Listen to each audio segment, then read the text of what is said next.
है guys, welcome back. मैं हिमांशु आ चुका हूँ एक नए क्राफ्ट वीडियो के साथ। जैसा कि पिछले वाला वीडियो इंटरेस्टिंग था, वैसे ये वाला भी वीडियो बहुत ही ज़्यादा इंटरेस्टिंग है। अगर आपने पिछले वाला वीडियो नहीं देखा है तो यहाँ आई बटन पे आ रहा होगा, उस पर क्लिक करके आप देख सकते हैं, या तो लिंक डिस्क्रिप्शन बॉक्स में मिल जाएगा, वहाँ से आप देख सकते हैं। हमने बनाया था पिछले वीडियो में aquarium, homemade aquarium with a scenery waterfall. इस वाले वीडियो में बहुत ही एक्सपेंसिव चीज़ बनाने वाले हैं। तो आज हम बनाएंगे name light. Name light basically उसमें लाइट जलेगा रात के टाइम पे या दिन के टाइम पे, आप जब भी चला सकते हो। और जो मटेरियल हम यूज़ करने वाले हैं वो है एलईडी, जो आप होम में इस्तेमाल करते हो। 1 साल के बाद वो डेड हो जाती है, ख़राब हो जाता है। उसके फ्रेम को, सामने वाले फ्रेम को, वाइट जो होता है पार्ट, उसको इस्तेमाल करके हम बना रहे हैं। तो आप के घर पे भी पड़ा होगा या नहीं पड़ा है तो कोई भी इलेक्ट्रॉनिक शॉप में आप जाके वहाँ से परचेस कर सकते हो कुछ लो रेट में। तो चलिए वीडियो को शुरू करते हैं।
अच्छी लगी ना, ज़रूर अच्छी लगी होगी। अगर अच्छी लगी है तो वीडियो को कर दीजिए लाइक, अपने फ्रेंड्स के साथ इस वीडियो को शेयर कीजिए।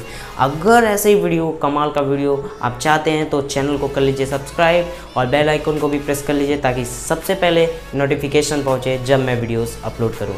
Thank you for watching this video.